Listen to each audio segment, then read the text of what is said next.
Hello good morning मेरे भाई, स्वागत है आप सभी लोगों का फिर से हमारे YouTube channel maths wonder by Naseem classes में, जहां हम लोग क्लास 10th मैथ्स के एनसीईआरटी सॉल्यूशन को सॉल्व कर रहे थे मेरे भाई, जिसमें हम लोग एक्सरसाइज 6.3 के क्वेश्चन नंबर 9 तक लास्ट वीडियोज़ में सॉल्व किए थे मेरे भाई। आज क्वेश्चन नंबर 10 से लेकर के 16 तक जितने भी सवाल इस एक्सरसाइज में पूछे गए हैं, जो कि एग्जामिनेशन पॉइंट ऑफ व्यू से बहुत ही इंपॉर्टेंट है मेरे भाई, ये सारे के सारे सवाल आज हम लोग सॉल्व करेंगे और देखेंगे कि इसका सॉल्यूशन हम कैसे फाइंड कर सकते हैं, क्योंकि ऐसा सवाल आपको एग्ज़ाम में देखने को मिलेगा ही मिलेगा। और ये सारे सवाल जो है 3 से 4 नंबर कैरी करते हैं मेरे भाई, और हर साल ऐसा सवाल एग्ज़ाम में पूछा जाता है जो कि सिमिलरिटी पर बेस्ड होता है। आपको भी सीखना चाहिए कि अगर ऐसा सवाल एग्ज़ाम में आए तो आप उसको कैसे सॉल्व करोगे। ठीक है मेरे भाई, तो आज हम लोग सवाल नंबर 10 से शुरू करने वाले हैं। और सवाल नंबर 10 हम देखेंगे पहले कि 10 नंबर सवाल क्या है मेरे पास, जो कि आपको स्क्रीन पर देखने को मिल रहा होगा मेरे भाई। इसमें यह कहा गया कि CD and GH are the respectively the bisectors of angle ACB and EGF such that D and H lie on side AB and FE of triangle ABC and EFG respectively। अगर कहा कि ABC और EFG similar है तो आपको बताना है कि ये साइड का रेशियो जो है वो बराबर है। फिर आपको ये दो ट्रायंगल भी आपको सिमिलर दिखाने हैं मेरे भाई। जो चीज़ आपको गिवन है सवाल में पहले आपको उसको लिखना पड़ेगा, उसके बाद जो है इसका सॉल्यूशन आपको फाइंड करना होगा। ठीक है मेरे भाई, चलिए देखते हैं कि ये गिवन है आपके पास कि ABC जो ट्रायंगल है वो सिमिलर है FEG का। तो आपसे ये पूछा गया पहला नंबर सवाल कि आपको इसके साइड का रेशियो को बराबर दिखाना है। इसमें हम क्या देखें कि अगर ये ट्रायंगल सिमिलर है मेरे भाई, तो जो मेरा एंगल A होगा वो मेरे एंगल F के बराबर होगा, कॉरेस्पॉन्डिंग एंगल। सेम वैसे ही जो मेरा एंगल B होगा वो एंगल E के बराबर होगा मेरे भाई, और जो मेरा एंगल ACB होगा वो एंगल FGE के बराबर होगा, और जो मेरा एंगल ACB होगा वो मेरा FGE के बराबर होगा। ये तो हमने लिख ही दिया। प्लस उसके बाद मेरे पास जो एंगल ACD होगा मेरे भाई वो बराबर होगा एंगल FGH का, क्योंकि ये एंगल बाइसेक्टर है। और साथ ही साथ एंगल जो DCB होगा वो बराबर होगा एंगल HGE का। यानी कौन कौन सा एंगल बराबर हो गया मेरे भाई, तो ये वाला एंगल इसके बराबर होगा। फिर उसके बाद हम लिखिए कि B वाला एंगल जो है वो इसके बराबर होगा मेरे भाई। ACB ACRB यानी कि ये पूरा वाला एंगल जो है, ये पूरा वाला एंगल ये पूरे वाले एंगल के बराबर होगा, क्योंकि ट्रायंगल सिमिलर हो चुका है। साथ ही साथ आप क्या देखोगे कि ACD जो आपका ये आधा वाला एंगल है इस आधा के बराबर होगा, और इधर वाला आधा वाला एंगल इस आधे के बराबर होगा मेरे भाई। ठीक है, ये 5 तरीके से एंगल हम लोग देखें कि दोनों फिगर में 5-5 एंगल बराबर था, और वो सारे एंगल्स को हमने यहाँ लिख दिया। इसके बाद हम क्या देखें कि आप ट्रायंगल को देखो, in triangle ACD and triangle FGH, AC और D ये वाला ट्रायंगल और FGH ये वाला ट्रायंगल में आप क्या देखोगे तो आपको देखने को मिल रहा होगा मेरे भाई कि एंगल A जो है इस ट्रायंगल में वो एंगल F के बराबर है, और एंगल ACD जो है वो आपके पास एंगल FGH के बराबर है, क्योंकि इन दोनों फिगर में ये वाला एंगल इसके बराबर है, ये वाला एंगल इसके बराबर है। दो एंगल जैसे ही बराबर हो गया, इसीलिए आपका ये जो ट्रायंगल हो गया ACD ये आपका क्या हो गया, सिमिलर हो गया मेरे भाई ट्रायंगल FGH का। अगर ये सिमिलर हो गया तो एंगल सिमिलैरिटी से ये सिमिलर हुआ, एंगल सिमिलैरिटी से ये ट्रायंगल सिमिलर हो गया मेरे भाई। और सिमिलर जैसे ही हो गया तो इसका जो साइड का रेशियो था, यानी कि जो CD अपॉन में GH था वो AC अपॉन में FG के बराबर हो गया। यानी कि ये जो CD था वो GH बन गया, और जो आपका ये AC था वो FG बन गया। और यही साइड का रेशियो आपको प्रूव करना था पहले नंबर सवाल में, जो कि आपने प्रूव कर लिया। दूसरा आपसे ये पूछा गया कि DCB जो ट्रायंगल है, DCB ये वाला छोटा वाला और ये छोटा वाला, ये दोनों ट्रायंगल सिमिलर हैं। आपको सिमिलर करके ये छोटे वाले ट्रायंगल को दिखाना है। इसके लिए भी आपको लिखना पड़ेगा मेरे भाई, अगर आपको ये दो ट्रायंगल, ये वाला ट्रायंगल और ये वाला ट्रायंगल सिमिलर दिखाना है मेरे भाई, BCD और EGH, तो इसके लिए आपने क्या देखा कि एंगल B जो है वो एंगल E के बराबर है। तो आप वैसे पहले लिखोगे कि in triangle DCB and triangle HGE, triangle का नाम आपने लिख लिया। जैसे ही ट्रायंगल का नाम लिखे तो उसमें आप क्या देखें कि एंगल B जो है वो बराबर है एंगल E का, और एंगल DCB जो है वो बराबर है एंगल HGE का। ये एंगल इसके बराबर क्यों हो गया, क्योंकि HG और CD जो है वो एंगल बाइसेक्टर है, और एंगल बाइसेक्टर क्या करता है, किसी भी एंगल को दो बराबर हिस्सों में बांटता है। दो एंगल जैसे ही मिल गया तो जो ट्रायंगल मेरे पास आया DCB, ये सिमिलर हो गया ट्रायंगल HGE का, और हम कारण क्या लिखे, एंगल एंगल सिमिलैरिटी से, एंगल एंगल सिमिलैरिटी से ये सिमिलर हो गया मेरे भाई। ठीक है, अब आपसे तीसरा नंबर इसमें ये पूछा गया कि आपके पास एक ट्रायंगल है DCA, in triangle DCA and triangle है HGF, ये आपको इस बार सिमिलर दिखाना है। फिगर में अगर आप देखना चाहो, DCA ट्रायंगल कौन सा है, तो DCA ये वाला ट्रायंगल, और HGF ये वाला ट्रायंगल आपको सिमिलर दिखाना है मेरे भाई। इसके लिए भी A एंगल जो है वो F के बराबर है, ये वाला एंगल इसके बराबर है, तो ये ट्रायंगल सिमिलर हो जाएगा। लेकिन पहले आपको उसके लिए लिखना पड़ेगा कि एंगल ACD जो है आपका वो बराबर है एंगल FGH का, और एंगल A जो है वो आपका बराबर है एंगल F का। इसीलिए ट्रायंगल जो आपका DCA है ये सिमिलर हो जाएगा ट्रायंगल HGF का, और ये प्रूव्ड हो गया। और यही आपको प्रूव करना था मेरे भाई। आई होप ये सवाल 10 नंबर सवाल आपको समझ में आया कि हमने कैसे सॉल्व किया मेरे भाई। अगर वीडियोज़ आपको अच्छा लग रहा है तो प्लीज़ आप मुझे सपोर्ट करो, ज़्यादा से ज़्यादा जो है आप लाइक करो मेरे भाई, और दोस्तों में अपने ग्रुप में प्लीज़ इसको शेयर करो ताकि आप भी सीख पाओ और आपके दोस्त लोग भी आसानी से इस सवाल को सीख पाएँ मेरे भाई। ठीक है, अब बढ़ते हैं नेक्स्ट सवाल 11 नंबर की ओर और देखते हैं 11 नंबर सवाल क्या है। 11 नंबर सवाल जो कि आपको स्क्रीन पर देखने को मिल रहा है मेरे भाई, फिगर 6.40 को आपको देखना है इस फिगर को, और इसमें कहा गया कि ट्रायंगल ABD जो है वो ECF के सिमिलर है, ये आपको प्रूव करना है। ABD ये छोटा वाला ट्रायंगल और ECF ये वाला ट्रायंगल, ये दोनों के दोनों आपस में सिमिलर हैं, ये आपको दिखाना है। ठीक है मेरे भाई, जो जो आपको गिवन है पहले उसको लिखना पड़ेगा और उसके बाद आसानी से आप सिमिलर कर सकते हो। ठीक है मेरे भाई, चलिए सॉल्व करते हैं। ये है 11 नंबर सवाल जो कि फिगर आपको स्क्रीन पर देखने को मिल रहा है मेरे भाई। कैसे सॉल्व करेंगे, इसमें आपसे ये पूछा गया कि ट्रायंगल जो ABD है, यानी कि ABD ये वाला ट्रायंगल, ये सिमिलर है इस वाले ट्रायंगल के ECF के सिमिलर है, ये आपको प्रूव करके दिखाना है। तो हमने क्या देखा है कि ABC एक आइसोसेलेस ट्रायंगल है, ये आपको क्वेश्चन में गिवन है। तो आपको पहले लिखना पड़ेगा कि given that ABC is an isosceles triangle, ABC is an isosceles triangle। अगर ABC आइसोसेलेस ट्रायंगल है इसका मतलब कि AB जो है वो बराबर है AC का, और AB और AC के बराबर है, इसका मतलब कि ये B एंगल ये C एंगल के बराबर होगा मेरे भाई।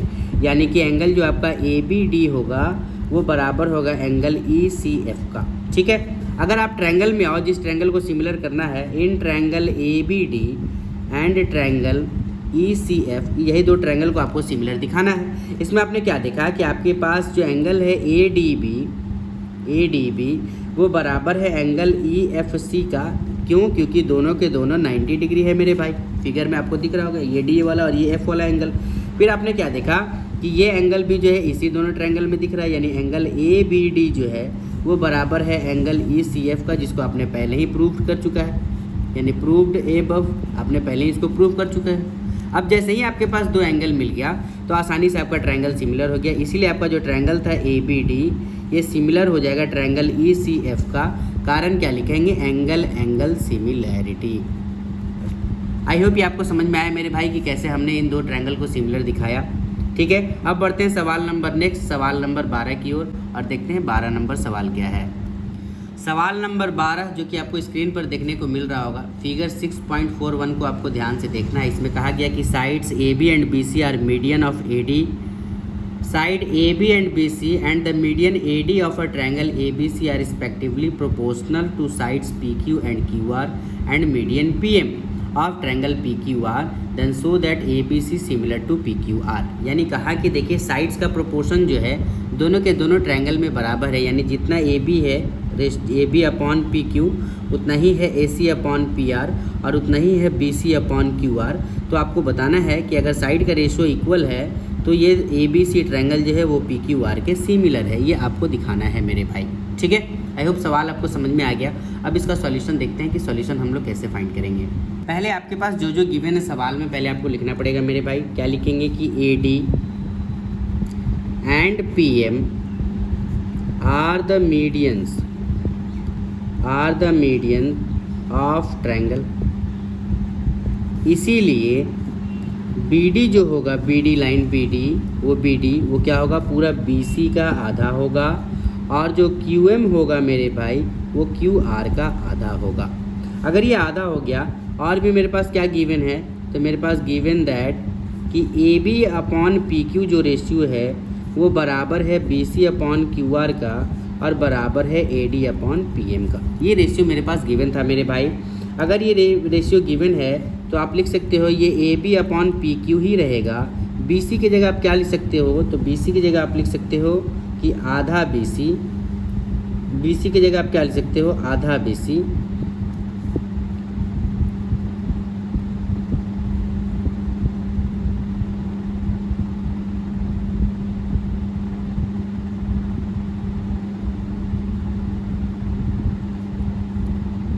और QR की जगह क्या लिख सकते हो, आधा QR, और बाकी ये AD अपॉन PM तो वैसे ही रहेगा। आपने क्या देखा कि AB अपॉन PQ वैसे ही रह गया। आधा BC कहने का मतलब हो गया BD, आधा BC कहने का मतलब हो गया BD, और आधा QR कहने का मतलब हो गया QM, और बाकी ये आपका AD अपॉन PM तो वैसे ही सेम एज इट इज़ रह गया। यानी आपने ये साइड का रेशियो को इक्वल दिखाया कि अगर आप पूरा लेकर के चलते हो BC अपॉन QR तो भी वो इक्वल रेशियो होगा, और अगर आप उसका आधा करके चलते हो तो BD अपॉन QM वो भी रेशियो आपस में बराबर होगा मेरे भाई। पहले तो आपने साइड के रेशियो को इक्वल दिखा लिया, प्रोपोर्शनल दिखा लिया। अब उसके बाद इसमें जो सवाल पूछा गया वो आपको ट्रायंगल सिमिलर दिखाना था। तो ट्रायंगल सिमिलर दिखाने के लिए पहले आपको ट्रायंगल का नाम लिखना होगा। हम इसको सिमिलर करने से पहले, इस पूरे ट्रायंगल को सिमिलर करने से पहले, ABC और PQR को सिमिलर दिखाने से पहले मेरे भाई आपको ये आधा आधा ट्रायंगल को सिमिलर दिखाना होगा। यानी ABD और PQM को पहले सिमिलर दिखाना होगा, तब आप पूरा ABC और PQR को सिमिलर दिखा सकते हो, क्योंकि आपको पूरे ट्रायंगल को सिमिलर दिखाना है। पहले हाफ आपको दिखाना पड़ेगा, उसके लिए इसका नाम लिखना पड़ेगा। क्या लिखोगे, in triangle ABD and triangle PQM आपने क्या देखा कि जो साइड का रेशियो आपको गिवन था AB अपॉन PQ वो BD अपॉन QM था, और वो AD अपॉन PM था, जिसको हम लोग पहले ही प्रूव्ड कर चुके हैं, प्रूव्ड एबव, पहले हम लोग प्रूव्ड कर चुके हैं मेरे भाई। अब इसमें आपने क्या देखा कि साइड मिल गया आपको, और आपके पास तीनों का तीनों साइड मिल गया, तो इसीलिए ये जो ट्रायंगल था आपका ABD ये सिमिलर हो गया ट्रायंगल PQM का। कारण क्या लिखेंगे, साइड जो है सिमिलैरिटी से ये हुआ, साइड सिमिलैरिटी से ये ट्रायंगल सिमिलर हो गया, क्योंकि तीनों का तीनों साइड का रेशियो प्रोपोर्शन में था, तो साइड से ट्रायंगल सिमिलर हो गया। अगर ये ट्रायंगल सिमिलर हो गया तो जो एंगल होगा आपका ABD एंगल वो बराबर हो जाएगा एंगल PQM के, क्योंकि ट्रायंगल सिमिलर होने के बाद कॉरेस्पॉन्डिंग एंगल बराबर हो जाता है। यानी कि ये कॉरेस्पॉन्डिंग एंगल जो है आपका ये बराबर हो गया। कॉरेस्पॉन्डिंग एंगल जो था वो आर इक्वल, ये इक्वल हो गया। अगर ये कॉरेस्पॉन्डिंग इक्वल हो गया मेरे भाई, तो अब हम पूरे ट्रायंगल को सिमिलर दिखा सकते हैं। पूरा जो ट्रायंगल था वो मेरे पास था ABC एंड ट्रायंगल पूरा था PQR। जब आप इसको सिमिलर करने आओगे तो आप क्या देखोगे कि एक तो आपको ये एंगल मिल गया ABD, एंगल जो है AB, और जो है आपके पास मिल गया एंगल ABD जो कि बराबर है एंगल PQM का। एक तो ये दोनों ट्रायंगल में एंगल आपको मिल गया, और साथ ही साथ आपके पास साइड का भी रेशियो मिल गया मेरे भाई। AB अपॉन जो PQ था वो BC अपॉन QR था, जो कि क्वेश्चन में ही आपको गिवन था। अब आपके पास एंगल भी मिल गया और साइड भी मिल गया, इसीलिए जो आपका ट्रायंगल था ABC वो सिमिलर हो जाएगा मेरे भाई ट्रायंगल PQR का। कारण क्या लिखेंगे, साइड एंगल साइड सिमिलैरिटी से, साइड एंगल साइड सिमिलैरिटी से जो है ये ट्रायंगल सिमिलर हो गया। और यही आपसे सवाल में पूछा गया था कि आपको ABC ट्रायंगल को PQR के सिमिलर दिखाना है। इसको सिमिलर दिखाने से पहले हम लोग क्या किए, पहले छोटे वाले ट्रायंगल को सिमिलर दिखाए। क्यों, ताकि हम एंगल जो है वो आसानी से फाइंड कर सके कॉरेस्पॉन्डिंग। ट्रायंगल सिमिलर दिखाने के बाद कॉरेस्पॉन्डिंग एंगल जो है बराबर हो जाता है, और जैसे ही एंगल बराबर हो गया हमने साइड और एंगल की मदद से ट्रायंगल को सिमिलर कर दिया। आई होप ये आपको समझ में आया। आप वीडियोज़ को बार बार रिपीट करके देखो मेरे भाई, आपको आसानी से समझ में आ जाएगा। अब बढ़ते हैं सवाल नंबर नेक्स्ट, और सवाल नंबर 13 की ओर, और 13 नंबर सवाल देखते हैं क्या है। 13 नंबर सवाल जो कि स्क्रीन पर देखने को मिल रहा है मेरे भाई, D is the point on the side B C of a triangle A B C, जिसमें एंगल ए डी सी जो है वो बी ए सी के बराबर है। तो आपको बताना है कि C A square is equal to C B into C D, यानी सी ए स्क्वायर जो है वो C B into product of C B into C D है वो, ये आपको प्रूव करके दिखाना है मेरे भाई। ठीक है, पहले आइए फिगर बनाते हैं और उसके बाद इस चीज़ को प्रूव करते हैं मेरे भाई। क्वेश्चन नंबर 13 को बनाने से पहले आपको ये ध्यान रखना है मेरे भाई कि इसको आखिर हम प्रोडक्ट में कैसे ले आएंगे साइड को। तो उसके लिए आपको क्या करना पड़ेगा, एक ट्रायंगल लेना पड़ेगा ये छोटा वाला ए डी सी, और एक आपको पूरा ट्रायंगल लेना पड़ेगा ए बी सी। ये दो ट्रायंगल को अगर आप सिमिलर दिखा दोगे तो आप आसानी से साइड के प्रोडक्ट को निकाल सकते हो। देखो कैसे निकालेंगे मेरे भाई, पहले आपको लिखना पड़ेगा in triangle A D C and triangle B A C. आपने क्या देखा कि एंगल जो है आपका ए डी सी वो बराबर है एंगल बी ए सी का, क्योंकि ये सवाल में गिवन है, और एंगल जो आपके पास ये सवाल में गिवन है मेरे भाई, और जो एंगल आपके पास है ए सी डी ये बराबर है एंगल बी सी ए का। और ये क्यों बराबर है, क्योंकि ये कॉमन एंगल है मेरे भाई, दोनों के दोनों में आपको कॉमन देखने को मिल रहा है। दो एंगल जैसे ही हमने फाइंड कर लिया तो हमारे पास जो ट्रायंगल था ए डी सी वो सिमिलर हो गया ट्रायंगल बी ए सी का मेरे भाई। एंगल एंगल सिमिलैरिटी से ये सिमिलर हो गया, एंगल एंगल सिमिलैरिटी से ये ट्रायंगल सिमिलर हो गया।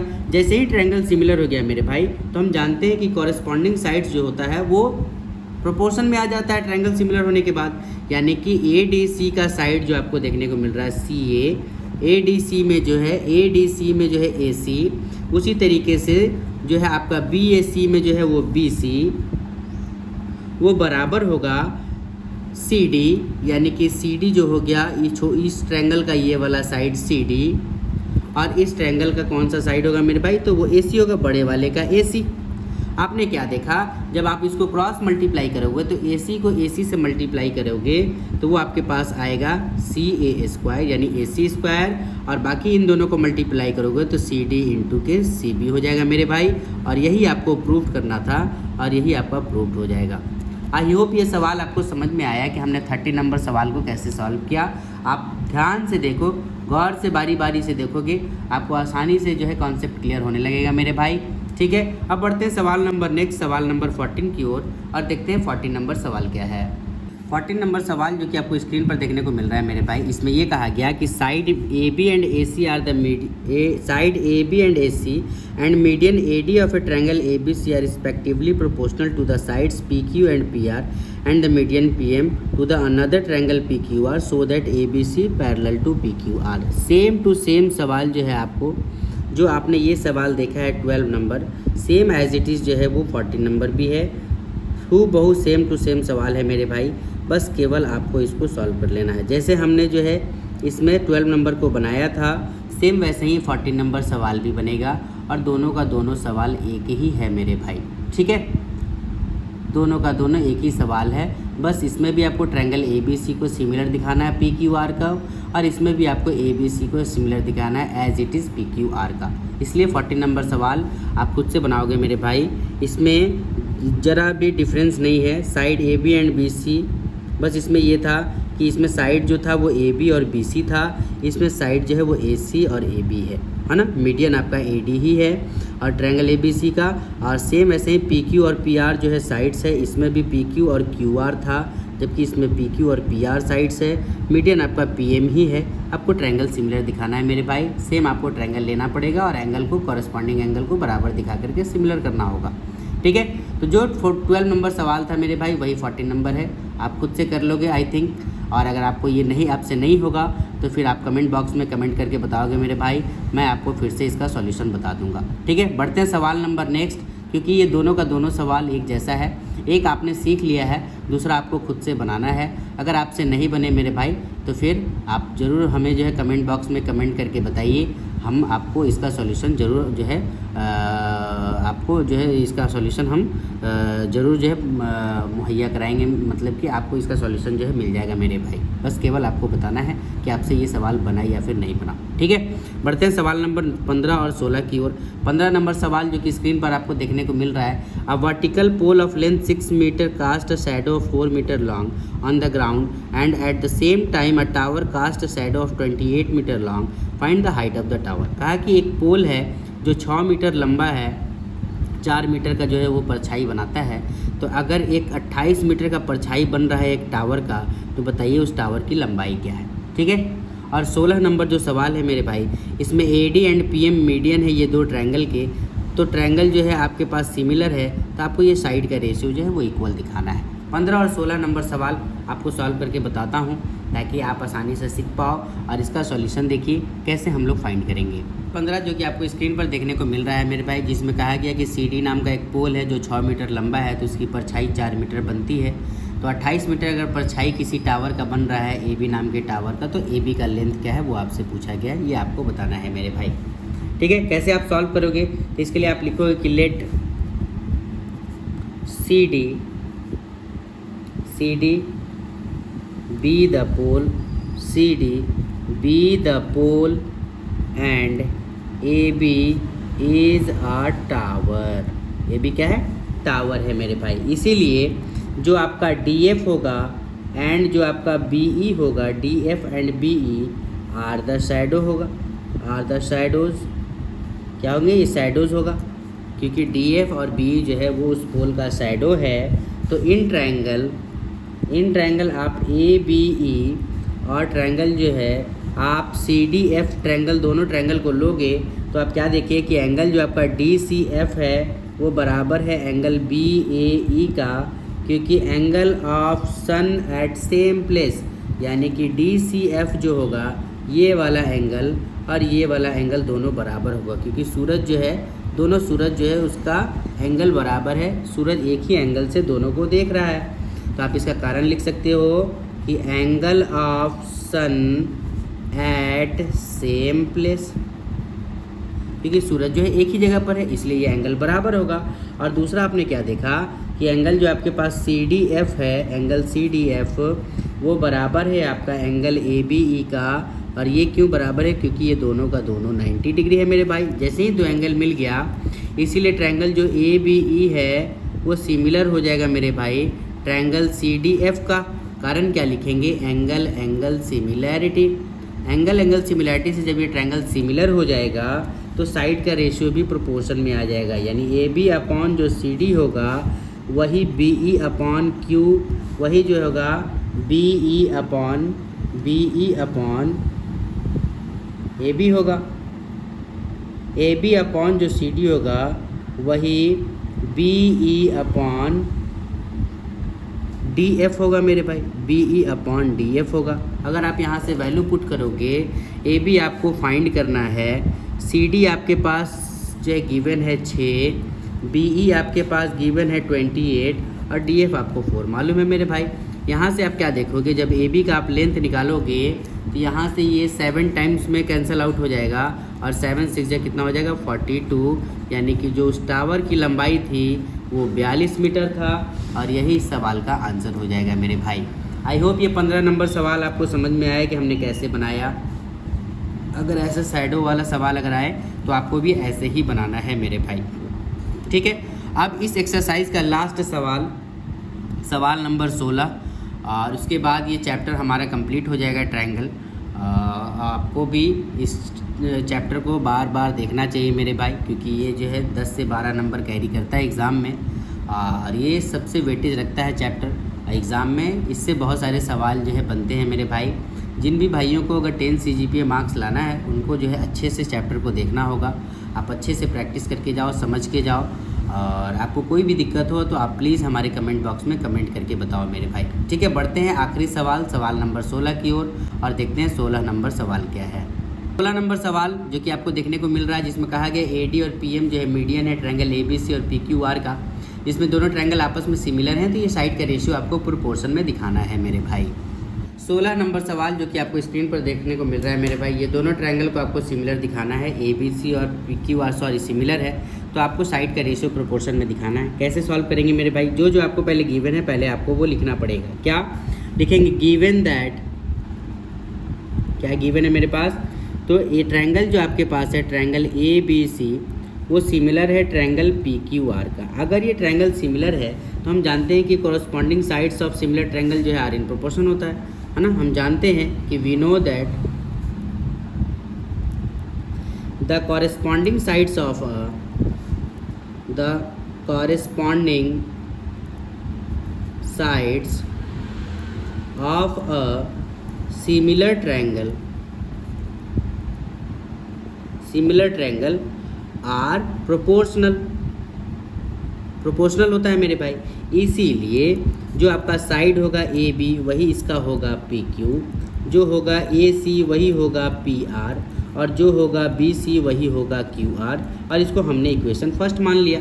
फिर आप क्या देखोगे कि अगर ये ट्रायंगल सिमिलर है तो एंगल ए जो होगा वो एंगल पी के बराबर होगा, एंगल बी जो होगा वो एंगल क्यू के बराबर होगा, एंगल सी जो होगा वो एंगल आर के बराबर होगा। इसको हमने मान लिया सेकंड।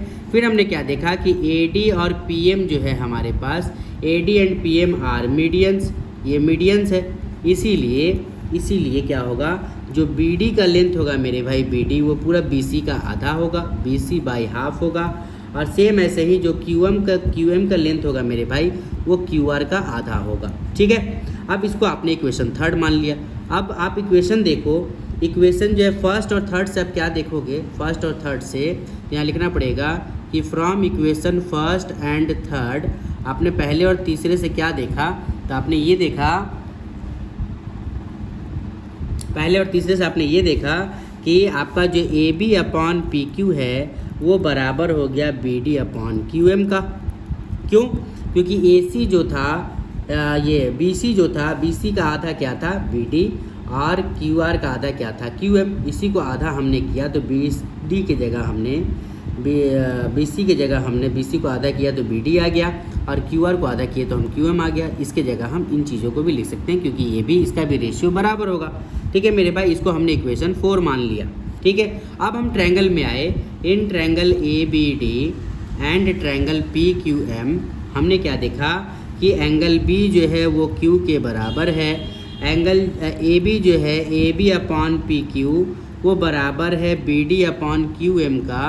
तो क्योंकि इसको पहले ही हमने प्रूव कर लिया है, दो चीज़ जैसे ही मिल गया हमारे पास तो हम लिख सकते हैं कि जो ट्रायंगल मेरे पास ए बी डी है वो सिमिलर हो जाएगा ट्रायंगल पी क्यू एम का। कारण क्या लिखेंगे, साइड एंगल साइड जो है सिमिलैरिटी से। इससे ट्रायंगल जैसे ही हमारा सिमिलर हो गया तो ए बी अपॉन जो पी क्यू था, बी डी अपॉन जो क्यू एम था, और ए डी अपॉन जो पी एम था, ये तीनों का तीनों जो है सेम रेशियो में हो जाएगा। और यही आपसे सवाल पूछा गया था मेरे भाई। आई होप ये आपको समझ में आया कि हमने कैसे इसको सॉल्व किया। सवाल नंबर 16, आप इसको ध्यान से देखो, बारी बारी से अगर आप इस सवाल को देखोगे मेरे भाई तो आप आसानी से सीख जाओगे, और आपको भी सीखना चाहिए क्योंकि एग्ज़ाम में ऐसा सवाल आना ही है। आप इससे कहीं भी भाग नहीं सकते, आपको ऐसे सवालों को सॉल्व करना ही होगा मेरे भाई। इसलिए आपको सीख लेना चाहिए कि ऐसे सवाल अगर एग्ज़ाम में आए तो आप कैसे सॉल्व करोगे। ठीक है, मिलते हैं अब नेक्स्ट वीडियोज़ में नए चैप्टर के साथ, चैप्टर 7 के साथ, जिसका नाम है कोऑर्डिनेट ज्योमेट्री, जिसमें हम लोग किसी लाइन का डिस्टेंस कैसे फाइंड कर सकते हैं वो सीखेंगे। और अगर किसी लाइन में कोई अगर पॉइंट दे दिया जाए तो वो किस रेशियो में बढ़ता है ये फाइंड करना सीखेंगे मेरे भाई नेक्स्ट वीडियोज़ में। तब तक के लिए आप लोग अपना ख्याल रखें, आप अपनी तैयारी को सुचारू ढंग से चालू रखें मेरे भाई। आप खूब मेहनत करें, आपने जो भी अपना शौक़ रखा है उसको पूरा करें। आप खूब मेहनत करें मेरे भाई, अपने माँ बाप का शौक़ को पूरा करें। और हाँ, हमारे चैनल को आप ज़्यादा से ज़्यादा जो है शेयर करें मेरे भाई, लाइक और सब्सक्राइब करना एकदम नहीं भूलें। मिलते हैं नेक्स्ट वीडियोज़ में, तब तक के लिए गुड बाय।